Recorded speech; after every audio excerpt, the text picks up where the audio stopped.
Hello and welcome to the Security Collective podcast. I'm your host, Claire Pales, and today we are rebooting an old episode that I recorded last year because today is Are You OK Day in 2021.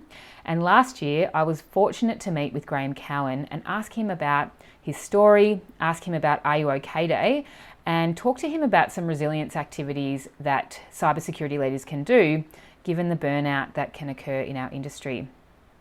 I'm recording this from regional Victoria, and I know all too well that people all across our country and in fact across the world are burning out at the moment. And it's a great time for us to turn to our peers and our family and friends and ask them if they're okay.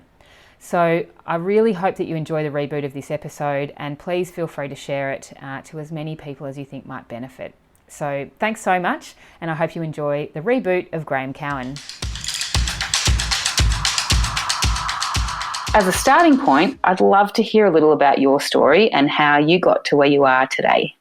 I started my career in sales and marketing, then moved into recruitment and human resources, and I was working as a headhunter in the last market crash, and that led to real burnout for me. I ended up being out of work for 5 years, and my marriage broke down. It was just, a really, really terrible time. And I think my evolution out of it involved a few things. It involved starting to walk again, starting to reconnect with family and friends that I'd isolated myself from. And also meditation became a really key element. And I think also another pivotal step was deciding to write my first book, Back from the Brink. And what made that so important is that I deliberately did it to help other people. I thought that sharing my story and also capturing other people's story would be helpful. And so it became a exercise and a purpose bigger than myself. And that was really an important realization. And I think it is great insight into the whole topic of resilience as well. And it was actually through my books that I first met Gavin Larkin. And Gavin had tragically lost his father to suicide. His father's name was Barry, and Barry was quite a incredible business person. He was an ex-McKinsey consultant. He was an advisor to people like Kerry Packer, John Singleton, Jerry Harvey. And it turns out that he had bipolar. He'd have this mercurial highs full of ideas, and then he'd crash down. And Gavin lost his father 15 years before, but it was still having a profound effect. He was having to explain to his son why the grandfather wasn't around anymore. And that just led to him having this idea. He was originally going to do a documentary on the impact of suicide on families, not at the moment, but also going forward. But for whatever reason, didn't quite get up. And so he just had this really brilliant idea of Are You OK Day? And what I think made it really brilliant was his tagline, "A conversation could change a life." And that makes it just all-inclusive. If he'd started a National Suicide Prevention Day, it wouldn't have grown. It really wouldn't. But he really sought to address the root cause of despair and isolation. So that's really how I met him in March 2009 and worked with him in a small group to launch it in September of that year in Parliament House in Canberra. And it was such an interesting year because we had, very little money, no employees, but we just had a real belief in the purpose. And from his perspective, he had profound regret at losing his father to suicide. And I had profound relief that I didn't put my family through the same thing. And, we were successful at getting a real tribe behind it to start with, and that just really, really grew. And I think part of the secret was, the great tagline, which was all-inclusive. Everyone could relate to a conversation that helped them go through a tough time. Then we really made it open source. We weren't asking people for money. We were asking them for their time to support those around them. And I think that really is a critical element which led to the growth and the success of it. And I guess from your perspective, your belief in the power of that message, and also obviously your own struggle with mental health and what you had been through, are they some of the things that really drove you to be part of the beginnings of Are You OK? Yes, very much so. Like I'd had, as I mentioned, my marriage broke down and I was really unwell. I couldn't work, and I went to live with my parents. And it was their support that got me through. I know that I wouldn't have made it if I didn't have their unwavering support and belief in me. And so that's where that real first-hand knowledge of knowing, empowering the people around to help was a really critical element. It's not everything, but it's a really critical element, and the one that Are You OK chooses to focus on. In my industry in security last year, there was a survey conducted across the globe, actually, of hundreds of chief information security officers, and 9 out of 10 of the people that were interviewed reported high stress levels, a third reported stress-induced physical health, and half reported mental health issues. And on top of this, they also talked about the fact that they weren't taking their annual leave. Many of them were working far longer than the usual work day, sometimes far longer than the usual work week. And I'm interested, when you hear statistics like this, what are your first thoughts about what these leaders are going through? It is a really interesting topic, because if you work in an area that you really believe in, you feel a sense of purpose, that could be really good for us. And so I don't really believe so much in the concept of work-life balance, because that assumes that work is bad, life is good. And if you believe in your work, work can be very, very good for you. Lots of evidence around shows that work is essential to our well-being. But having said that, we also have to make sure that there's time in our day, in our week, for the things that really help us. And I talk about, in the area of resilience and well-being, I talk about 3 categories of that we need to continually top up all the time. And the first is vitality. So that's our physical health. It's our exercise, resting well, eating well. Then there's intimacy, which is, they're the people around us. And all the research shows that it's our social connections that have the most massive impact on our well-being. In fact, the longest well-being study ever done, something called the Harvard Grant Study, has actually shown that, for the one group of people for over 75 years, and that those that had caring and supportive relationships around them had the longest life, the healthiest life, the most affluent life, the longest sex life. So there's a lot to be said for it. And then finally, the third one is prosperity, and this is our contribution health, and it comes from, in many cases, the work we do, volunteer work for charities or causes or sports teams or schools. And each of those 3 areas, the vitality, the intimacy, and the prosperity, fill what I call glasses of well-being. But those glasses, it's like sitting outside in the sun, they evaporate. The water evaporates. And we need to top up each of those 3 glasses on a regular basis, because we can't have one cup full and the rest empty. We really have to strive to have each of those cups in the right sort of area. There's actually a really great TED talk about that Harvard study, the 75-year study that you were talking about, that I'll pop into the show notes. Just talking about those glasses being equally, I guess, shared effort from your part, and filling those glasses so that people feel fulfilled. It's very hard, I guess, when you're in a role that doesn't necessarily allow you to switch off. And, security has very much an on-call nature about it, and it often leads to leaders and those at the heads of teams or in C-level positions, really working around the clock, or feeling the pressure to be working around the clock. And what mechanisms have you found to be effective in teams that you've seen in these types of vocations where there's a lot of pressure? How can they wind down and disconnect? And is that actually possible? Yes, there's definitely challenges. And one of the best examples I've seen of teams that really address that is from the Boston Consulting Group, BCG. And as you may know, when they work on projects, they're like 24/7 projects. They really have this critical timeline, high pressure, high money, except everything else.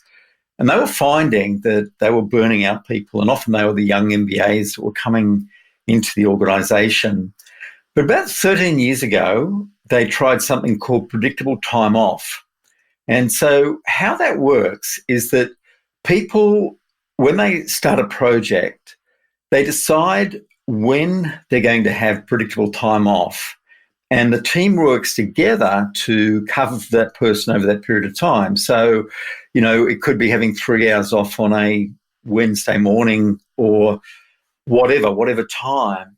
But what makes it incredibly powerful is that the person chooses the time and the quality thing they're going to do during that period. So it could be as diverse as going to the gym. It could be having quality time with the kids. It could be writing a novel or taking photographs, something to completely switch off. And it's been incredibly successful for BCG. They're now number 3 or number 4 best places to work in the US in the Fortune 100 group.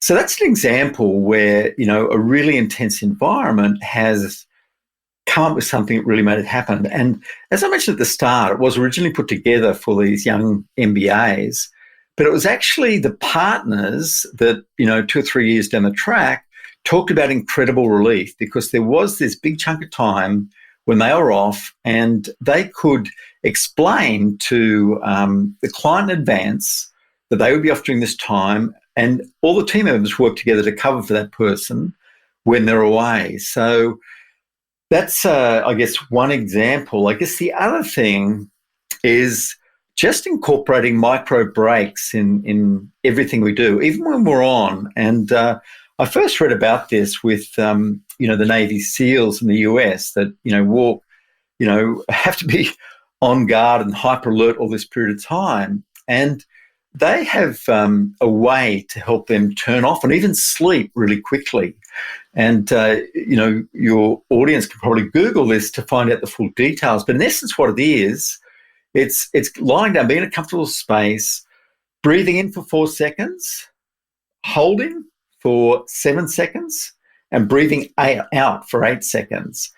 And Marines and that sort of thing have found they can sleep in war zones with all sorts of noise around them by mastering that technique. So even in the most volatile and uncertain situations, there are ways that we can do it. And even, another thing that I do in my workshops and presentations, that I just have people stand up.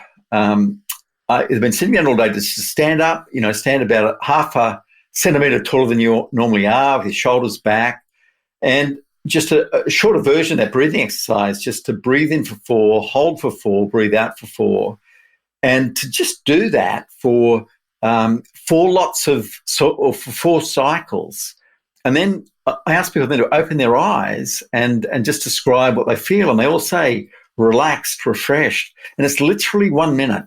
It's 1 minute. And so incorporating these micro breaks, I think, is really important. And the evidence shows that we just can't work relentlessly. We think we can be machines, but all the science on productive work, so we're best off to work intensively in pulses for 45 minutes and then do 15 minutes, something completely different, turn off, call a friend, call a colleague, walk outside, look at the sun, get some vitamin D. But, all the evidence shows if we want to sustain performance, it is in pulses, 45 minutes and 15-minute breaks. And it sort of leads itself to what you just talked about there with the breathing, but also what you spoke about with Boston Consulting Group around allowing yourself that time to just switch off and take in your surroundings and refocus on something completely different. And having the mindset that is an okay thing to do. What role do you think people's mindset has on their ability to either not burn out or to end up in a real burnt out situation? Absolutely massive. And my message to your audience is that self-care isn't selfish, that taking care of ourselves is ultimately the best thing we can do, because if we do that, we have energy left to support our team, energy there to support our loved ones. And what I really advocate is doing an assessment. I have an assessment called a Selfcare Snapshot, and it's a one-pager, and people can find it on my website for free. It's at graemecowan.com.au/selfcare. And so this Selfcare Snapshot has 5 questions under the vitality area, the intimacy area, the prosperity area. And each of the 5 questions is out of 10. And so you see which is your emptiest cup, your emptiest cup of well-being. And the next part is about talking about and planning when you're going to do that in the next week ahead, and it's really key to do that, to think about, this is, I do mine on the Sunday, plan my week ahead. So when am I getting my exercise? When am I seeing the people who are important in my life? If I think about my work, what are 3 things that I get done this week, which would be really, really helpful? And ideally, put those into your diary. Now, this doesn't mean that you'll do it 100% of the time, but it's a default. And you will end up doing it if you plan ahead. Peter Gollwitzer is an expert on intention to action. And he says that if just by deciding when and where you're going to do this strategy, you will increase the chance of it happening 300%. So, again, we have to pay to probabilities. People that are, on call just need to realise that we aren't machines, we're not computers, and ultimately we are more productive, we are more insightful, we're more influential when we are fresh, when we can refresh ourselves, where we do keep on topping up those fuel in each of those 3 glasses. And having that sort of default diary around when you do certain things and how you're going to manage the overwhelm of the week must give people a sense of control as well. Very much so. And if I talk about, people discovering their one thing. And people's one thing, I tell a long story about how it evolved, but just to quickly sum it up, it comes from a very old movie, a funny movie called City Slickers, and there's a crusty old cowboy on there who's just on top of the world, and these 3 burnt-out, middle-aged city slickers are trying to get their mojo back. And he says, you've got to just discover, your problem is you don't know what one thing is. And they say, well, what is it? And they say, well, that's what you have to find out. But if you find it out and you do it, everything else takes care of itself. And so your one thing is when you are really present, when you are in the moment. And for some people, that could be exercise. For some people, it could be quality time with family and friends. For some people, it could be a hobby, playing the piano, photography, gardening, something along those lines. So when I take people through that exercise, I then say, well, who does their one thing enough? In the last week, who did it enough? And you're lucky to get maybe 30%, say that. And so that's your wake-up call. I wasn't asking for your number 10 thing. I was asking for your number 1 thing. And we've always got time for our number 1 thing. Now, I did this presentation for the top finance group for a top 10 Australian company. And the CFO, decided that his one thing was going to be running. And so he decided to put into his diary from 1 p.m. to 2 p.m. every day, he was going to run. And he chose to run. He was in Sydney. He chose to run in the Botanical Gardens. And he worked out that over the first month, he didn't do it every day, but he did it 3.5 times per week. So he actually had worked that out as a true number cruncher would. But the point is, not only was it helpful for him, but the people that worked for him reported doing that as well, not necessarily running, but going to the gym or getting outside. So there's tremendous power in a leader walking the talk about well-being and resilience. In fact, there's a study that I share in my presentations that shows when a leader does that, it increases engagement and discretionary effort from the team, increases well-being of the team, and it increases the longer that people stay with the organisation. So that's another reason why self-care isn't selfish, especially for leaders.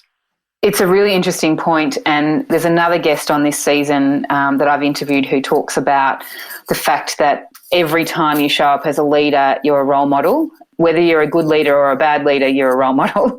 And that importance of, in that story you just told, the CFO probably had no idea the benchmark or the precedent he was setting for his staff to feel comfortable that they could also take that time to go to the gym or to have that time out by him setting a precedent and showing that it's possible.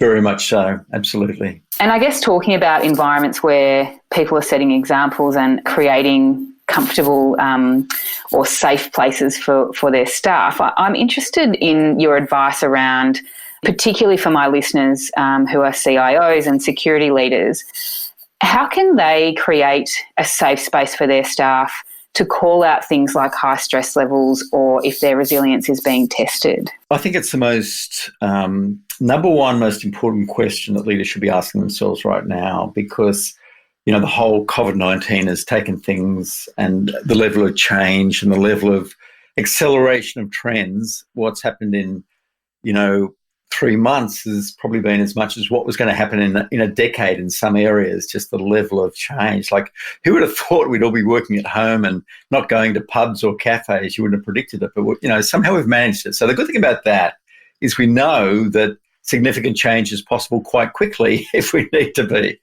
But from a leader's perspective, I really recommend that if they want to have a high-performing team, they need to be continually asking themselves these 3 questions. Are we connected? Do we feel safe? And do we have a shared future? So the connection is all about the sense of belonging. It's being part of a tribe. And it is our most fundamental need. In fact, there's a guy called Matthew Lieberson who actually debunked Maslow's hierarchy of needs. And he actually said that social inclusion is our most basic fundamental need, because it is key to our success. And so there's all sorts of ways that we can be connected. We did a research study for Are You OK? And honestly, it wasn't rocket science. We asked people how they like to connect with their team.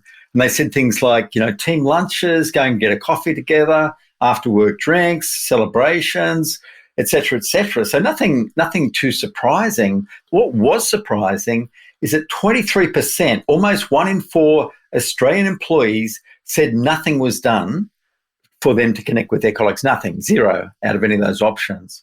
So although it sounds really easy, we do need to continue to think about that. And we need to, I believe, ask our team about what can we do on a regular basis to connect.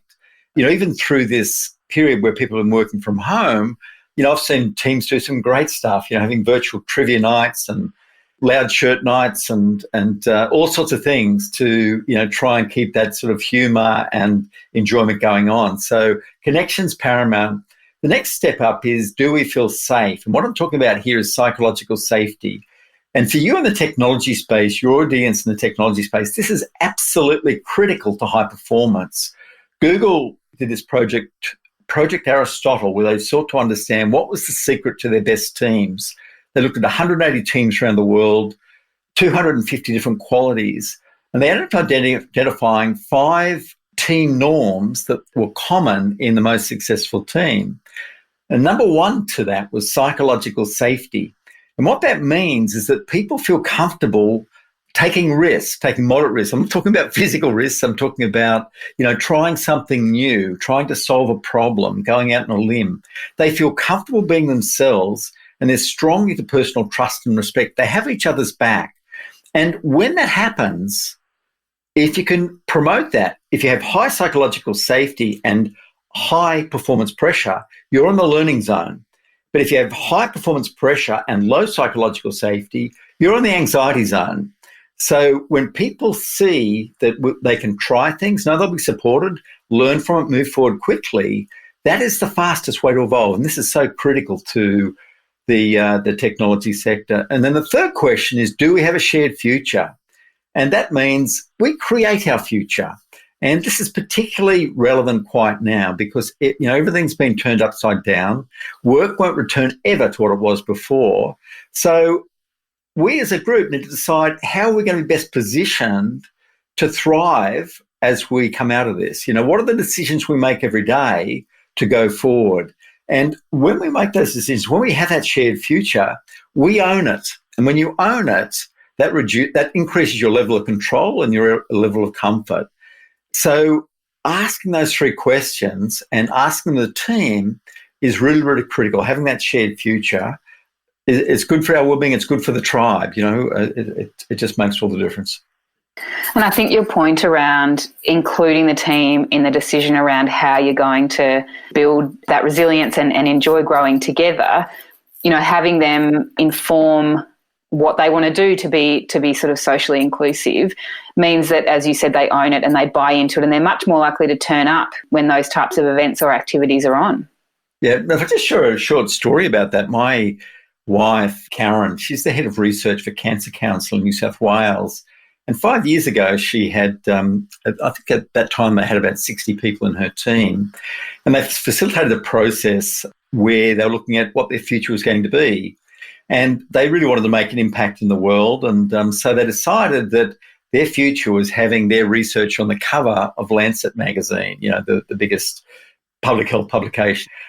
And, surprise, surprise, 4 years later it happened, even ahead of the schedule, that Karen's team's research was featured on there about eliminating cervical cancer from the world. Getting the team behind it, buying into it, is just paramount to have a thriving and a shared future. Graeme, given your experience and the message that you're now spending your whole life sharing with people, what would be your key piece of advice for the audience about building safe, resilient and healthy security teams and leaders? Yeah, well, we come back to something I mentioned before, is that self-care isn't selfish. So for leaders, to continually think about topping up that vitality, the intimacy and the prosperity area is paramount, because Harvard Business Research tells us that when we are in a positive mood, we're 31% more productive, 37% more influential, and 300% more creative. This is all pretty good for being, future ready and future proof. And as I've also already mentioned, when a leader does display self-care, team care almost happens automatically because they're in better shape. They're able to look out for those around them. They lead by example, but they're also open to input and ideas for the team around them. And people want to help. And, when I talk about this team psychological safety, people feel they're included, their voice is heard. It doesn't mean it's a democracy.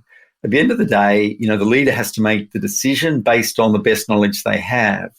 But at least if people feel heard, they know that they feel included. So that would be my summary is to continually practice self-care and to really think about, how can we stay connected? How can we stay safe?